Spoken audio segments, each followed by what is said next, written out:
So today we're talking about being a good team leader, and I think it's really important because there's people that sell a lot of homes that start teams. That doesn't make them a good team leader, and there's people that don't sell a lot of homes but can be an amazing team leader. So I think almost everybody on here has had a team or started a team or done a team at one point. Wendy, since you're always so smiley, we'll start with you, and because you like to start. And I think you sort of summed me up actually, because I am probably the nerdiest, most um, introspective person on any team I've been on. I'm not the big cheerleader, wild person out there. So I've had to curate teams. My last team, the best addition I made was Mama Gina, because she was the one that went out there and loved on everyone and was super approachable and super accessible and super warm and fuzzy, which is my exact opposite. So you're right. It's critical that you build teams that have different people with different complementary skill sets that pick up where you leave off. Absolutely.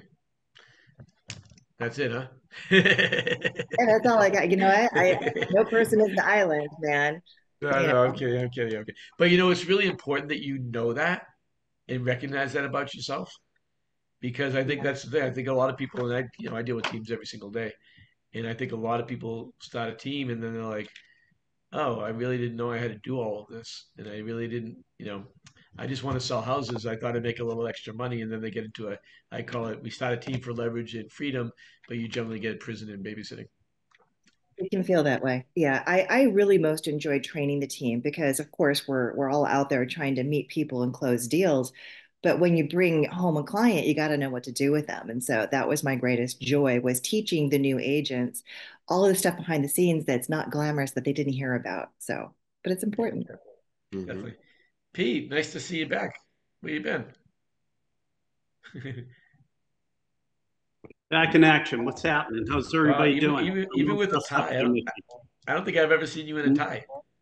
elevating my game.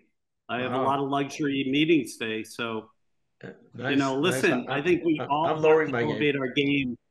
Well, everybody's got to elevate their game in this market right now because Yep. that's going to, I want to share this with you guys talking about team leaders and leadership. So I went to a caravan when I was in San Diego last week. It was probably the first time I went to this caravan in probably a year, maybe 2 years. So I showed up. There were only two people in the whole room with suits on, me and a lender, out of probably 120 people. And everybody came up to me and they said, "Wow, you're looking sharp. You're in a suit. Why are you in a suit?" And I said, "You'll figure it out." Yep. I get that all the So time. I the always wear moral of the suits. story is Well, the moral of the story is right now with the general public thinking we get paid too much and we're not worth it, we're not professionals and they don't have to pay us anymore. You have to elevate your game. And how do you elevate your game? By elevating your image first and foremost, and then elevating all your content and all your talking points and all your collateral and those types of things to validate your professional fees. Because otherwise, everybody thinks they don't have to pay you, right? Dave and I were talking about this 2 weeks ago. I Hmm. mean, that's a big, big thing. Yep. 100%. So I'm in suits. I'm in suits and ties again. Look at Yeah. very Well, the thing dynamic. is, people, they have, they judge you in 7 seconds, right? Right? And, on the EXP luxury call that we were on yesterday, we were a little bit talking about that, right, Pete? Right. And it, yesterday we were talking about trying to get a listing. How do you get a listing? You get a listing before you ever show up, right? Right. Well, if you're dressed and you're professional and you're prepared and everything, you're already way ahead of the game because and in Park City, I mean, if you have jeans that only have a few holes in them and an old raggedy t-shirt, that's the normal attire. So, when you show up looking better, there, I mean, now I don't wear a tie in Park City because that's just too much. But showing up, even in a sport coat, it makes a big difference, everybody. Yep. And you have to remember too, guys, Dave is established, right? So when you're not established, you're really under the microscope even more. I mean, if you're established in a market, my friend Ivan Schurer, who's the top luxury agent out in Las Vegas, I mean, he's selling 25, 30, $35 million houses. He leaves a blazer in his car, but his true style is he'll wear black jeans, black sneakers, and a black t-shirt. That's just what he's comfortable in. And if he has an appointment, he'll throw on probably usually like a black or a white button-down shirt and his black blazer, and that's his MO. You guys, you got to be comfortable in your skin, and you got to be confident. But he's been working that market now 25 years, so he's known and he's established. And he has a track record, so he can dress any way he wants, and people aren't gonna judge him, right? Because he has the track record behind him. So that's just something to keep in mind. I was taught if I may, can I chime in? I was taught very, very early in my career by just a couple key people. Not everybody had this philosophy, but there were a couple key people in my life who just said every day dress to impress. And they did that, and they were always in suits. And it was their philosophy, because you never know who you're going to meet in life and what, God, the universe is going to bring you. So you always want to be prepared. And so I dress, if I'm going every day, and I love being in business clothes. I love dressing, and having nice clothes on. And I will tell you that the few times that I've faltered from my philosophy, that I inherited and took, and I enjoy it. It does elevate. It elevates you mentally, spiritually. You feel good, you feel ready, you feel prepared. The couple times that I have diverted from not really being at my best with my clothing, you're just prepared. I have met some absolute rock stars and opportunities, and I have felt, why in the world did I come dressed subpar to open this door for this commercial building? Because everybody does that. A lot of people do show up in the jeans and shirts. San Diego's so casual. But so not only do I completely agree with what you're saying, and have done that, the few times I've faltered, I have totally regretted it, because there's always opportunity in front of you, and you want to be prepared for it. And you're right, especially right now. I had a seller tell me yesterday, why don't I take my house off the market? I'll just wait till July, and then I can't pay a buyer's fee. It's illegal for me to pay a buyer's fee. So we had that talk. He's keeping it on the market, and he knows he's going to be paying a buyer's fee, whether it's now or later. But the misinformation out there is crazy. And sorry to divert from the dress code, but there's another reason that we need to be on our game mentally, spiritually, and physically. We've got to be prepared to be out there, educating, and ready for any opportunity that comes our way. And, no, take that to a place just on that also is, that's the whole key of what we're talking about today, about being a team leader, right? And how to be a good team. And you lead by example. Like my age is I wear, the only reason why I don't wear a suit on Thursdays is it's my massage day, and I hate wearing a suit when I get massage. Just being real. So I don't schedule any in-person appointments on Thursdays. But every time I go to any event, like I have an event tonight, I'll go home and put a suit on and go to the event. And I'll get to you, there'll be 400 people at this event tonight. I bet you there'll be me and 2 or 3 other people in a suit. And that's it. Mitch is always nice. Yeah. At every event, every national event, Mitch will wear a suit every day, you guys. Every day. And everybody says, hey, why are you in a suit?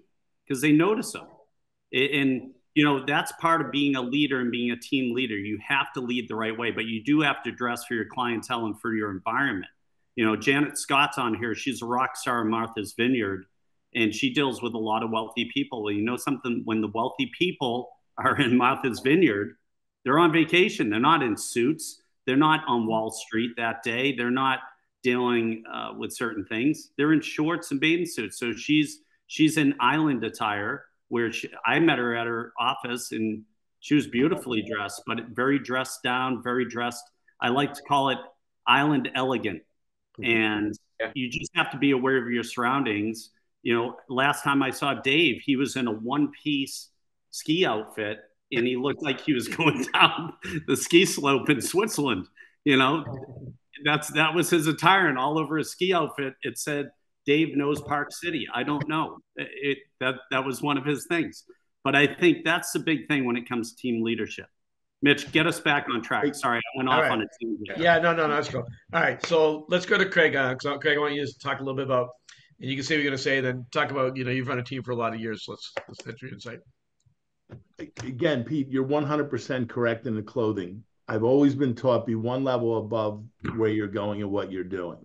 You don't want to intimidate, but you also don't want to be, you want to be one level up.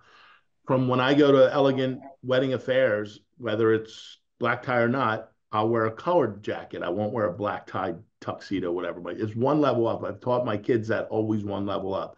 Everything from your hair to your car. If your car looks like crap, if your trunk looks like crap, you're crap. Okay. It's called attention to detail. And that's part of in the leadership. And Pete, what you said exactly, I carry 2 jackets. I'm on here usually in a golf shirt. All right. But I carry 3 shirts. I carry 2 jackets. I've got sets of shoes. And then I also have 9 pairs of Adidas, all suede different color, depending on what outfit I'm wearing, whether I can do it or I can't, whether I can get away with the Howie Long look or whether I'm putting on black Donald Pliner loafers going in. The point is, you know your client, you know where you're at, and have it with you. Carry it. You're ready. You got to be ready to go from one appointment to another. But I'll go from a 300,000 to $1.5 million. And sometimes you got to do a presto change-up in the middle. Yeah. So that's our job. So I just want to say you're exactly 100%, and it goes on daily. So the other thing we're talking about is being a leader, right, Mitch? Yep. Being a leader. Yeah, being a team leader, yeah. Being a team leader was a great quote that if you're not a leader, you're only out taking a walk in the woods by yourself if there's nobody following you. So you got to really look and see if people are following you. And if they're not following you and you want them to follow, are you being the servient leader you want to be? Okay, being a mean leader is not a lot of people like. Being too soft is not. Telling the truth is calling it to the table. That's being a leader, to say the tough things when most people won't say it, but do it with gratitude, do it with integrity, do it with empathy, do it that way, because people want the truth. And that's where you will shine more as a leader. But again, you might not have a huge team, but you have the people around you that you're working with, your lenders and all that stuff. And you've got to lead them of how you want them to talk to your clients. And I've had that conversation. I was disappointed in the way that conversation went, because I'll be sitting there listening. I'm like, you didn't nurture the way I wanted you to. So it also comes from communicating, giving people expectations as a leader, and how to play in the sandbox and how to be there. And say, being in the sandbox is a privilege. It's not a right. To be in my inner circle is a privilege. It's not a right. Okay. And the second you start setting boundaries and start setting roles in how you want to be communicated, people will follow you in that way and understand the expectations. If you want to act like a jerk, you want to curse a lot, then people around you are going to curse a lot. You don't want to hold doors for people, people aren't going to hold doors for you. So do the action and where it's at. And it's not easy. You have to get up. I know I use my slang sometimes. I'm trying to use have to. I'm trying to get better as a better leader. But if people aren't following you, you're only out there for a walk by yourself. And it's not easy. I'm not sure whether it's exactly what you wanted to hear, Mitch, or where it's at, and I just lost you somewhere. But that's how I felt to learn. People will follow if you're following with your heart on your sleeve. And also learn to say no. People will wear your day out with, got a minute. The next thing you know, it's 4:00. They're all gone, and you haven't done a darn thing all day. Right. So, set boundaries, live open-hearted, lead if you want. And if not, walk by yourself. But remember, you go farther with a team and you go faster by yourself, but you're going to go longer as a leader with a group. I know Pete quotes that one all the time. Yeah, that's a big thing. That's good input, Lurch. I like that. Let's go over to Dave. Dave, you run a big team. You have the right people around you. You're surrounded by the right people. You've always told me how important that is. Share kind of how your leadership tactics are and what you do as a leader to inspire the people on your team production wise? Yeah, I mean, we're in the business of selling real estate, and production is everything, right? And as a flex partner, Ross, you know that, right? It's all about the training, the scripts, everything. But what I was going to bring is this right here. And 2 years ago, I started operating my business under the EOS platform, Entrepreneurial Operating System. And we sat down as a team and said, who are we? Who's our client? And what are our core values? So we came up with 5 core values, and what we have done over the last 2 years is we hire and we fire based on our core values. And everybody on our team knows it. Cameron, when you were in the office, the core values, they were right up on the on a big whiteboard, right? They're yes, as soon as you walk in. Yeah, they're front and center as we do it. So I'm just going to tell you. So first of all, I'm going to tell you what they are. 1 is be a team player. 2 is do the right thing. 3 is work ethic. 4 is positivity. And 5 is coachable. Those are the 5 core values, right? Dave, say them one more time because people want to hear those.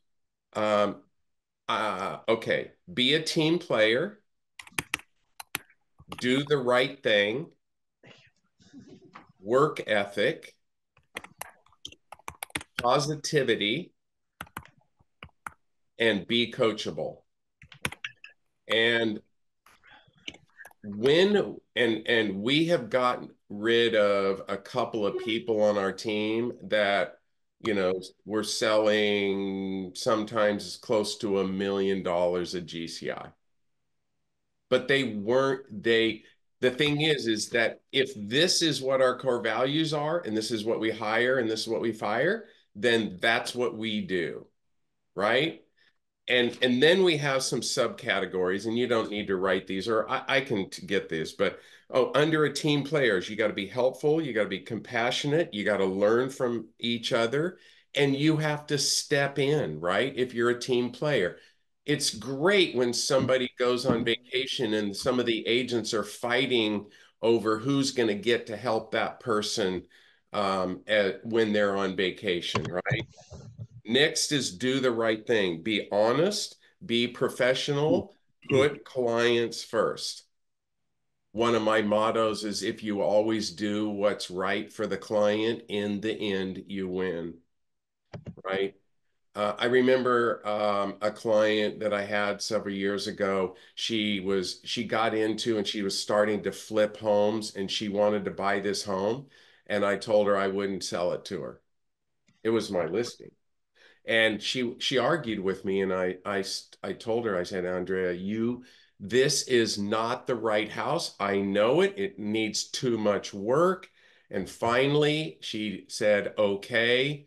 And because I told her not to buy it because I knew it, and I would have double-ended the deal, got paid really well, but I said, no, don't buy it. Wait, we'll find something else. She did 3 homes with me in that year after that because she didn't get hurt, right? So taking care of the client is always first and foremost. Work ethic, it's a can-do attitude. You got to show up. You got to do the work. You got to be driven. You got to be disciplined, and you have to be dependable. The next one, and one of them that this one, believe it or not, this is the one that people get fired on our team more than anyone else, and that's positivity. You know, if you want to bitch and complain and moan and all of that, I mean, and so that it just brings everybody down because we hire culture, right? Culture on our team is so important. You know, I love every single one of the people on this group. And it doesn't matter. I saw Bridget 2 weeks ago in San Diego and we sat next to each other, right? And she was super positive, right?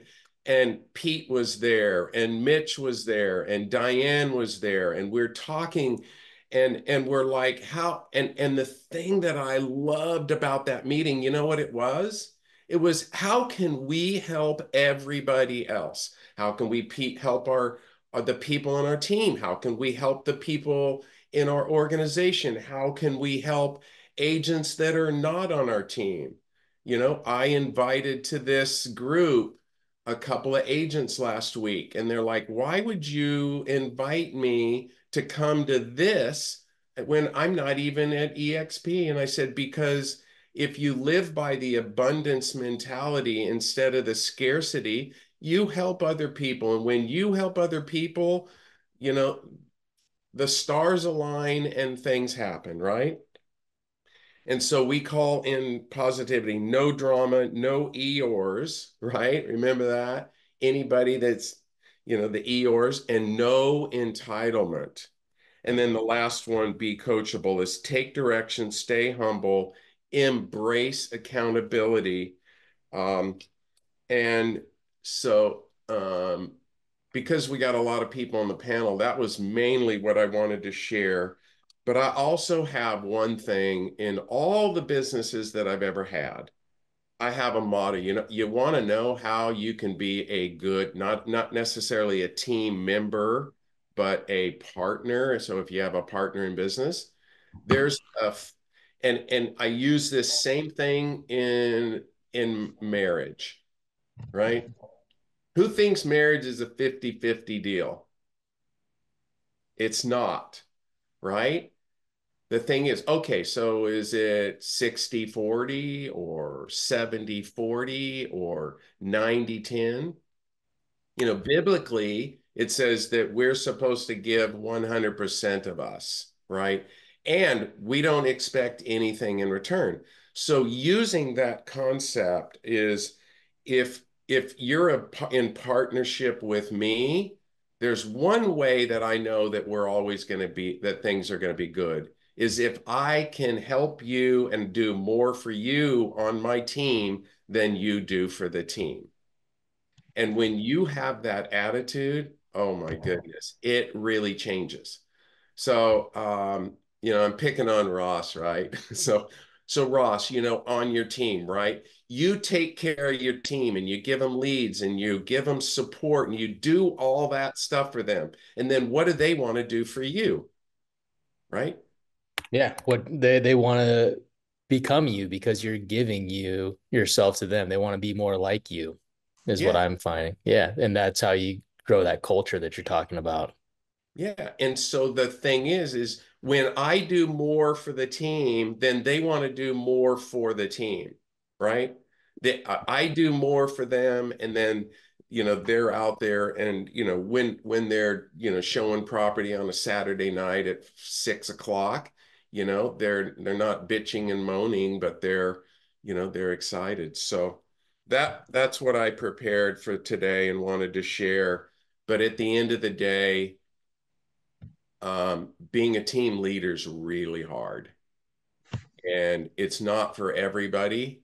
But if you do it right and you take care of people and you really care about them, that makes all the difference. So thanks, everybody. That's great, Dave. Great stuff. I want to move over from Dave, because he was putting Ross on the hot seat, and Ross is on the hot seat because he's out in Palm Desert. So I want to talk to Ross, and Ross is big into culture and leadership. Ross, talk to me how you lead with your team and how you build the right culture to really ramp up your production with your team members. I love that. I think Dave was so insightful. If you can build that selfless culture, then there is no agenda except for doing your best for your clients and everyone else that's in the room with you. That is really the secret sauce. If you get down to the core of it, it's honoring others more than you honor yourself. And yes, like our names are on the team, but that's because we can lead people. And if you can lead people, it's a special offering. That is the joy of my business right now. It's what I get to do. It is an absolute pleasure. It is a privilege. And I know when people put their faith and trust in what I'm trying to do, I just want to reciprocate that trust, put my trust in them as they've put their trust in me, and really grow a relationship there. I think that's the core of it. But when I'm talking about leaders in general, first of all, you need to know who you are. You need to know what your core values are going to be. Like Dave's are written on the wall. Like in my team meetings, I like to pray before each meeting. Like I want people to know who I am at my core, what my core values are, and whether they want to join or not doesn't matter to me. It's just kind of what we do on my team. My offering, I have Zillow Flex, like Dave alluded to. I'm trying to build other streams of lead sources for my team, other opportunities, because if you're truly trying to offer something to a team in a selfless attitude, you're not having them do your bidding. You're not sending them out there to run the Zillow Flex leads because I have to do this for Zillow. I have to do it to keep it. I don't need people to do my bidding. I want to create well-rounded agents that are thriving in any market because they're so prepared for what anything can be thrown at them. Through our leadership, that's what it is. And it's not building people into clones. Like some people get confused that why aren't you doing this like me? How come you can't sell like I can? And everyone expects what they can provide as a team leader to their clients, when in reality, we need to embrace who people are and fit those processes and in market strategies to who they are. And if we're the same at the core, then it's going to just come out in their style, and it's going to be just as effective, just as important to their clients. And it's going to show who you are, because at the core of it, it's all the same, but not everybody is. And when you're a well-rounded agent, you can not only give your clients like that good experience when you first meeting them when you're chasing down the lead, but then you can also walk them down their whole real estate path, whether they turn into investors, whether they turn into a seller and need to move up. You are always there because you've put in them before yourself. And then as a leader, you guys have talked about it already, finding the right people so you can put them, so they can put them around you to handle processes, to handle maybe like Craig said, you got a minute type stuff. If you have people to help with that, then you can truly lead. You're not just trying to run around and being tossed by the wind, or like, acting like your hair is on fire. You have a process towards building that business, because if you can focus on that, and you're the one who's taking that bird's eye view and looking out at the landscape and seeing where you want your team to go, that's when people continue to follow you, because you have the vision, you have the leadership, and you're not trying to chase your tail because you're handling the minutia of everyday real estate stuff, which is ultra time consuming. And then the last part I just want to talk about, don't grow and scale beyond your culture. Your culture as a team leader is the most important part of your team. Growing and scaling to me is very important, but set it in waves. I've seen too many people have an excellent offering, and then they have one path of growth, and then they have constant turnover all the time. I think we all know teams like that. Yes, they do turn out big production, and yes, they are doing that. But what is their stamp on people? What's the impact on the people that they're really building into? And as me as a team lead, that's the most important thing. The money's going to take care of itself. The production's going to take care of itself if we build into people and our clients the right way. So don't go beyond your culture, because then you sacrifice what you are at your core and you just turn into a monotonous cog. And for me, that's not what my goal is. And yes, that can make you a lot of money, but to me, it's probably not sustainable. It's probably not where your passion originally was, and that'll lead to burnout. It'll lead to turnover, and it'll lead to just kind of a drag. So keep it fresh, keep everything, your core values in place. And if you can do that, then your leadership will exude that, and that's where you get the infectious draw of people who want to work with you, so you can make a larger impact. And that's why I love EXP, because now it's not locally, can be across the states, can be across the globe, and what a larger impact we can all make because we've joined a great brokerage like EXP. So that's awesome. all I got. Great stuff for us. I love that. Hey, I have a question for all the panelists. Okay, and I want somebody to take this question. So team input, because this is about team leadership and either building a team or running a team. I know Mitch is a big fan of aligning with agents and partnering with when there's a buy or sell opportunity. He does that with his modern team, right? And Mitch will explain that. But I have more of a traditional team. I used to have a big team. I've shrunk it down now to around 8 agents. So it's not a team like Matt's where it's more of a Navy SEAL team. Mine is a kind of a true traditional team. And Dave has a big team. But starting over, what do you think right now with the market we're in and where the industry is going? What is the most scalable team in your opinion? Who wants to take that question? That's from my man, John Pasilio in the great state of Indiana. Matt's going to take it. Go ahead. I can take it. So to me, there's everybody's made some amazing points about how to be a great team leader. And so I'm not going to go over those, but, leading by example and definitely, training and support and communication and having a culture, a defined culture that everybody understands. Those are all really important. But at the end of the day, as Dave mentioned, we are in the lead generation business, right? So I feel like there are 2 main things that a team leader has got to do. And it doesn't matter whether you have a small team or a large team. At the end of the day, it's either to teach our team members how to generate their own leads, which I think is really, really important, right? Because we all know there's only X amount of ways in this business to generate leads, right? Nobody's inventing, for the most part, any new things. We all steal from the best. But so number one, it's I think very, very important is constantly teaching our agents, look, this is a great lead generation tool. This is a great way to generate leads. You can do this, you can do that, regardless of your budget. Because again, we're in the lead generation. And then the other thing is, of course, yes, supplying leads is very, very important. But I never want my team members to be dependent on me for leads, right? Because at the end of the day, you give someone a fish, you feed them for a day, you teach them how to fish, you feed them for a lifetime. So I always harp whenever we're on these calls, no matter what the topic is, and for some reason for me, it always comes back to lead generation, because without lead generation, none of this, we're all out of business. So to me, lead generation is the number one thing.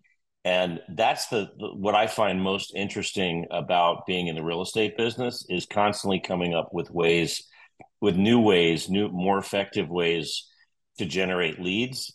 And I really enjoy sharing those. I mean, one thing that I think is really interesting, I'm going back to a lead generation thing that I was doing back in 2019, 2020 that I stopped during COVID. And it was working great, by the way. Why I thought because of COVID I should stop doing it, I have no idea. But of course, we all fall victim of that, right? You do something, it works great, you get bored with it, and then you stop doing it. But there's so many different great ways to generate leads that are very, very inexpensive or can be totally free. And so I feel like as a team leader, I don't know if this answers your question, Pete, but regardless of the size of your team, if you're on a team, most people join teams because they want training, they want support, but they want something that they can't for the moment do on their own, which is to generate their own leads. And so they join a team and they pay a split and so forth. So as team leaders, to me, that's the number one job of a team leader, is to be constantly teaching your team members how to generate their own leads. And then, of course, if you have leads, marshaling leads out to them so that they can be successful. Hey, Matty, that's some great stuff. How is your team set up right now? Will you just give kind of an overview of how your team's set up? Yeah, so our team is set up, which I kind of got this from Mitch. We're what we call a self-organized team. So everybody has a lot of autonomy, meaning they can all still do they can take their own listings. They can, work their own leads when they have them. When I supply a lead to one of my team members, they just pay me a referral fee. So it to my mind, it has the best of both worlds, because when I used to have a more traditional team, right, where everybody, all the listings went in my name, and everybody paid me a big split. What would happen is ultimately people that got successful would say, I really want to be able to go out and take my own listings. I don't want to have to pay this big split, and I want to sort of build my own name in the business, so it shows that I've took X amount of listings last year and so forth. And so what would happen is they'd say, look, I love working with you and I love working with the team, but I really want to take my business to the next level and go out on my own. And they would leave, and I would totally understand. So I feel like the self-organized team is really a great way to go, because it's got the best of both worlds. They can still be autonomous. They can still generate their own leads, et cetera. But when I have a lead for them, whether it's a buyer or seller lead, they just pay a referral fee. So I feel like that's a really kind of a modern way for a team to be organized. And I got that from Mitch when I joined EXP. Yeah, I like that. Matty, Lurch's question was, what is the task you're going back to? So I'm putting out a magazine, basically a mailer that I can get other vendors to cover the cost of, right? So, I'm a big believer in direct mail. Yeah, me too. It works really, really well, but it is expensive. And the reason years ago I went from doing direct mail to doing TV is I just got kind of frustrated because I couldn't grow my business anymore, because I got to the point I was literally doing 30,000 piece mailers, and it's very, very expensive to do that. And it's also, you have to be super consistent, and you'll go broke sending out 30,000 postcards a month, right? So when I wanted to take my business to the next level, I said, well, I'm going to start doing television. And TV worked for a long time. I think TV would still work. It's just that it's very, very expensive to do TV consistently. And if it's not generating consistent listings, it's you get a big hole in your bank account very, very quickly. And because of our current environment right now with low interest rates and not a lot of people wanting to move yet, which of course will change, but it hasn't really changed yet, and which is, our inventory is very low. For me, I don't feel like TV and or radio really is working for me right now. I did a little bit of it this year. So now I'm kind of experimenting with new ways to try to reach consumers, right? And I'm primarily a listing agent. That's the other thing, is for most teams, where do buyer leads come from? Buyer leads tend to come from listings, right? What's a great way for a team leader to generate buyer leads? Open houses, right? But they all come from listings. So I've always been, that's the way I was trained when I started in the business, was be a listing agent. So I never knew anything different.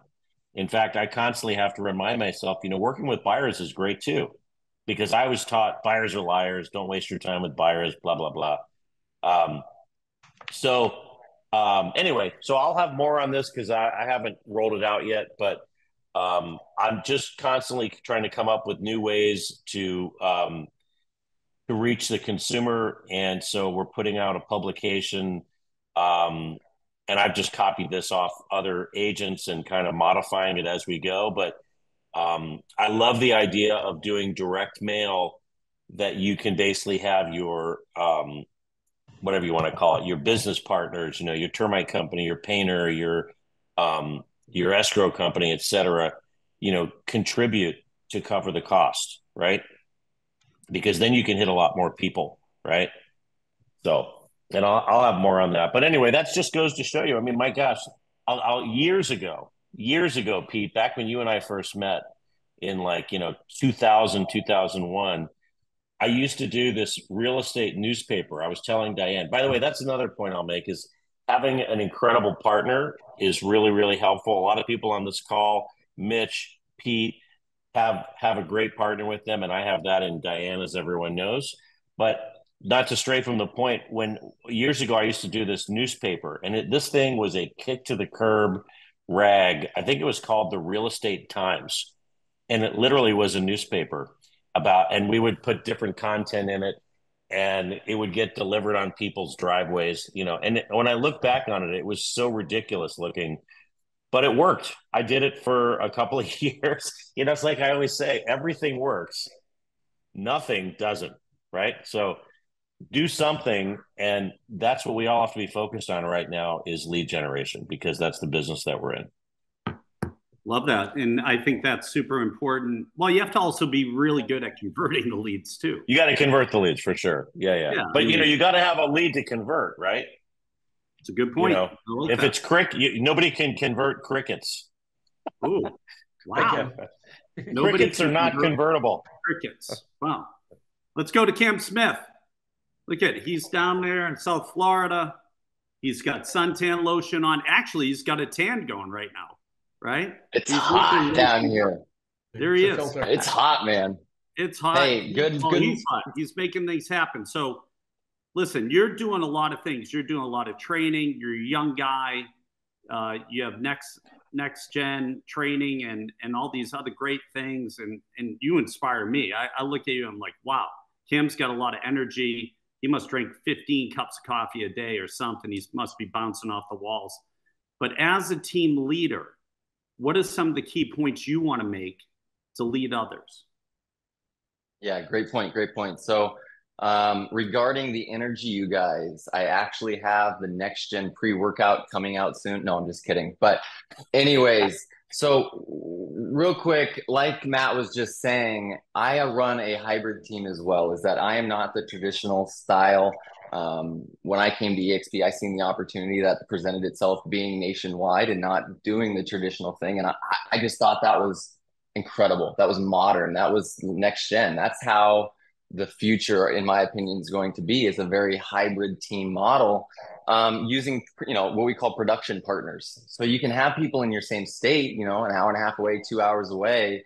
And what's really cool about that, you guys, is it allows you to open up your marketing. So lead gen's the hardest thing. Matt, you really hit it on the head there. It's so hard to get quality leads. And when you get one, at least here in Southwest Florida, my local area, a lot of the times the people aren't specifically looking for Southwest Florida. They're looking for Florida. I caught them on some type of, great advertisement that we're doing online or through social media or whoever, however you get your leads, but they're not looking specifically in my area. And with the hybrid team model, it allows me to be able to do what Matt was saying, refer it out, do it on a referral fee. And it's a very even, it's a great team model. Now, it's much harder to get going. Like, what's the bait, right? Why would somebody want to join this hybrid team model where you're not providing leads? Because a lot of team leads, I with my family's team before I took it over, they were providing leads for the team.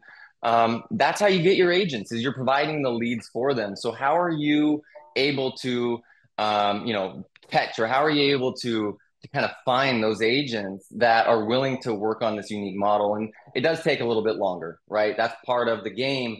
But what I can say is if you have a plan for those agents, and it's a step-by-step plan, and you're able to share that with them and show that to them, and they're able to follow it, and it makes sense to them, and it goes where they want to take their business, it's much easier than if you're trying to do it the traditional way where, it's I want you to do it this way. I want you to work this way. I want you to use this script. That's great, you guys. And there's nothing wrong with that. That works exceptionally well in the traditional environment because you have to, make sure they're doing it.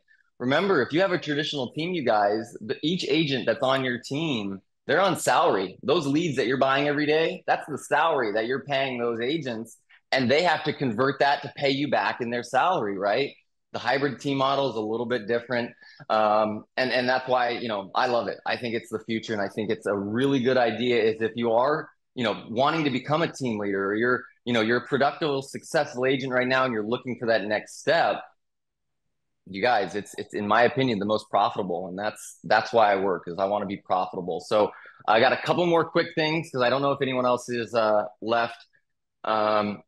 to be a good team leader, I think everyone already said this, is lead by example. No kidding, right? Most of everyone, everyone here on the panel for sure has cut their teeth. They've done most of the different lead generation prospectings and this and that and mailers. And, you know, we've all done that and we have experience with it. But if you don't have experience, you're trying to become that person or you're trying to grow, you need to continue learning. Okay. And what does that mean? What does continue learning mean? You need to be able to have multiple systems that are working. You need to have your business that's obviously successful. You have your niche that works for you. But when you start becoming a team leader, especially a hybrid team leader, what you will find is not everyone's going to do that system, right? Not everyone does my schedule. Not everyone wakes up the times that I do and calls the amount I call and talks to the people I talk to. But I have to be able to continue learning in my business so that if they don't want to do that, I can offer them something that they can have success with. And that's honestly how I'm having so much success. Is like, man, you want to do mailers? We're stealing Matt's system. No kidding, literally. Use Matt's system. It's the best. You want to do pay-per-click? Use this system that I'm already actually upfronting a cost for. You want to do, whatever it may be, we have it because agents, especially as you start becoming, less traditional, more modern, agents are all over the place, man. For example, you guys, listen, I have a couple agents that are the greatest, nicest people, super devout in their religion, right? I also have a couple agents that are heavy rockers and their slang is, literally completely separate, different people, you guys. And I think that's really the amazing part about being a good team leader is being malleable, being flexible, being able to pivot with the different agents and what you're able to bring on. Let's see here. What else do I got? Dressing, obviously, we talked about that. Having that plan for your agents, make sure it's what they want, right? How do you know what they want? Ask them. Be communicative. Ask them what they're trying to achieve. If they just want to be a team agent, that's cool. Like, that's great. We can do that. But I'm going to be honest, 90% of agents, they have a bigger dream than that. They want to have their own team. They want to have their own business. They want their name on the wall, you guys, which the traditional route, because you're putting them on salary, you're paying for all their leads. You want your name on the wall. With the hybrid model, well, let's take a step back. Actually, let's think about this. You take that step back, you let them put the name on the wall. They're doing all that forward work. It actually gives you that freedom where you're not the one that's having everyone knock down your door, because guess what? They are able to achieve their dream, which is to have their name on the wall. You're able to achieve your dream, which is being profitable. That's, again, another huge, huge advantage, I think, of the hybrid model, is that you're not the person front line and center for everything. Now, with that said, how are you going to be able to maintain all these guys that are running their own ship, right?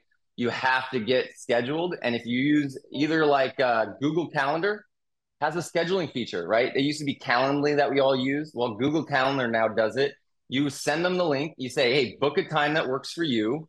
And they do. The people do it. You tell them, you guys. You send them that link. They book a time. And, make the times every 25 or, 15, 20 minutes for each appointment. And you handle just about all of their real problems in 20 minutes. Also, the best part about using a calendar that helps them schedule, you guys, is it gives them a little bit of time for them to figure it out. And I know that kind of sounds like, well, you're not being a great team lead. That's not true. The great team lead is helping people that can't figure it out themselves 99% of the time with most of the problems and most of the agents. If they just Google it or jump into EXP World or go on Workplace, they can find the answer. So those are my big things, you guys. Being a team leader is the most rewarding part of real estate. And I highly, highly advise anyone that's thinking about it to try it, do it, and you'll just see the reward. It's really exciting. Yeah, well, I mean, it's always rewarding when you're inspiring and you're leading others, right, to success. They have to put the work in, but you can guide them to success. That's the big thing. Let's go to Wendy Ross. Wendy Ross, talk to me about being a team leader or leading a team or how it's set up. Do you have a team right now, or is it just you? Now it's just me. So when I had a team, when I had my biggest team was right after 2008. And that was tricky because, agents were, of course, shell-shocked by what went on, which I think is pretty similar to what we're dealing with today. So hearkening back to that time, what I found was really critical when things weren't easy and it wasn't evident where the next meal was going to come from, was to give them some historic context and help them understand that this too shall pass. Like Matt Batiata said, we're in this moment, but it's not going to last forever.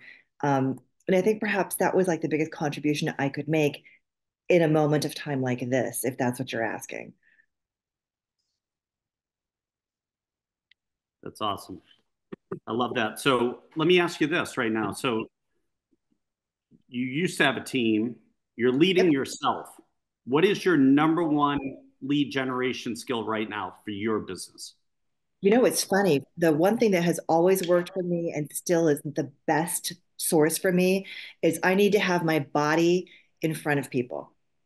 You know, I'm doing social media, I'm still doing podcasts and things. I am front and center in front of people. That's my lead gen. So I'm the queen of the happy hour, the cocktail party, the business mixers, the private club mixers. I'm going to 2 such events later today. That's what's working best for me. But that's me. That's my secret sauce. You know, when they see me in person and we engage and I answer their questions, they love me and they refer me. That's awesome. So belly to belly is really your best lead gen right now, is getting in front of people, creating those relationships, knowing how to communicate with them, basically. Yeah. And I want to remind people that we can't be so focused on assuming the person we're speaking with is going to be our client. We need to think more broadly than that. I know a number of financial advisors, and one of them recently brought me a client whose father passed away quite suddenly, and I'm helping her get 4 apartment buildings and a custom home on the market. You know, you just never know. So, to everyone's point at the beginning, dress for success, show up, know your stuff, and be open to any human that crosses your path because you just don't know what might bring. I love that. Great input. I love the belly to belly. Let's go to Mitchie. Mitchie has the modern team. This is kind of his baby. And as a team leader, he's done it all, you guys. Mitch has done it all. When he first started in real estate, he actually had an afro. He had a full head of hair. The afro, yeah. And then he started a team, and then he started a independent company, and then you can see what the toll took on him. Now he has no hair, but he saved a lot of money with barbershops. So, Mitch, coming back though, share with everyone the modern team and how you're leading that. All right, so this is perfect for the agent. This is perfect for a Wendy Ross type of person, actually. So, you know, I've done it all. I've sold 1,000 homes. I've had a 6 or 8 agent team. I had a 120 agent brokerage. And so I have a new book coming out. I'll just plug it real quick, called The Big Lie. And honestly, I find traditional teams, and don't take offense to anybody, to be more egocentric than they are profitable. All right. People love saying, look at me, I'm the team. And I was that guy. So that's why, look at me, I'm the team leader. And there's nothing wrong with that, by the way. But I looked at my team and I really looked at the business over the last couple of years. And I said, and I coach teams and brokerages all day, all the time. And very, very few of them make any money. And I'm a business guy. Real estate's my product this time. But, you know, I've opened 26 companies now. I mean, this is, you know, real estate's a product. So the modern team, and you only got a minute here, but I want to make it quick. I don't work more than 100 hours a year selling 20, 30 homes a year. And because I'm all about freedom in life. And I wish I'd talked to myself 30 years ago, not when I was 60 years old, when I finally figured this stuff out and then came up with this concept the last couple of years. But here's how I run my team. I have an assistant. I have an ISA. By the way, I don't have any of these anymore except for my assistant because I stopped selling. I have an ISA and I have a transaction coordinator. I pay agents $25 an hour to show property for me. I do not show property. I have a buyer coming in right now, $600,000 in Merritt Island, Florida, where I live. I will explain to them how I run my business, not how I do my job, different mindset. And by the way, showing value, because my team is all about my customer. My value is not showing property. I'm amazing at negotiating contracts. I'm amazing at finding the right houses, which I actually enjoy doing. And I'm really, really good at making sure it closes. Now, of course, I have a team that does almost all of that for me. So the modern team is really for people like who don't want the responsibility and the dependence of agents on them. I don't want people depending on me anymore. But I help new agents become better by showing property, but yet my customers get the expertise of me negotiating and writing the offers. My general manager Pat, who's making sure everything goes smoothly from contract to close, along with our TC, and that's how I do everything. And it's a really cool thing. And the difference is, and I'll give you just a quick number. if I have a team member, actually, I'll give you the scenario. So, Pete, you're my team member, right? And we're just going to use $400,000 because I know that number off the top of my head. So I'm going to give you a lead right now for $400,000, and I'm going to give you a 50-50 split on that. And you're going to go out and you're going to show property in a limited inventory like we're in right now. You're only going to show property for 3-4 hours, and before we write an offer, right? Right. And if you're really good at picking the homes, that's usually all it is, anyways. Right? I was never more than 4 or 6 hours showing houses before, combined to write an offer. And so now you're going to do that, and then you're going to send me back to the customer. I'm going to talk to the customer, say, you want to make an offer? We make an offer, and then I'm going to pay you 50% of my $10,000 commission. I'm going to pay you $5,000 for showing property and going to an inspection. I'm paying you $1,000 an hour to show property and go to an inspection. I'm sorry, that's the stupidest business model I've ever heard of in my life. Right? Now, I love coaching agents. I do that every single day. I get to still do that because I love helping people.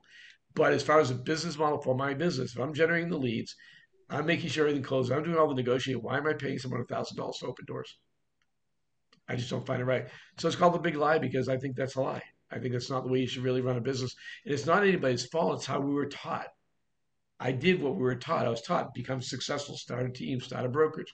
And the reality is my life sucked. I'm going to put it very bluntly. I chased my agents to be successful.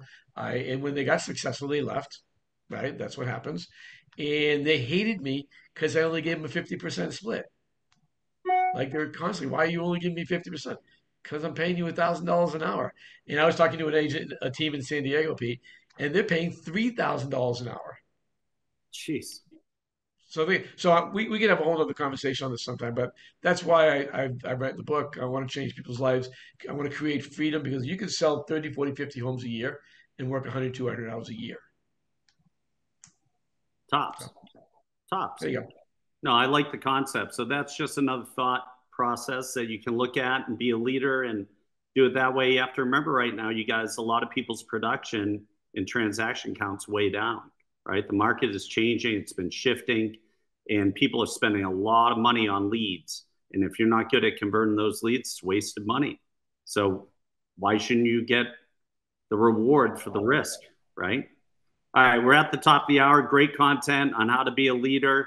We'll see you guys next week. Invite somebody next week. This is what we like to call Membership May, right? So we're trying to get more membership and more buy-in to this mastermind. So Mastermind May. Invite a friend to this mastermind. Go ahead. Pete, I just want to say one thing as we're talking, because there's so much value in both of these, and I'll make it super quick, whether it's the self-organized, which I do as well, or the team, which you and Dave do. Everyone on this call, ask yourself, are you an employee? Do you need the leads? Do you want to be told what to do? What's your experience level? Then you should be on a traditional team. But if you are independent, trained, then maybe you should be on the self-organized team or building a self-organized team. But I think with everything we've said, it comes back to the individuals on this call. Mm-hmm. Are you that employee or are you an owner mentality? And then link yourself up to the right team, because we all really need to be working together right now. And people are out there so hungry for leadership and culture and collaboration. So back to the people on the call, either build that team or figure out who you are so you're on the right team concept.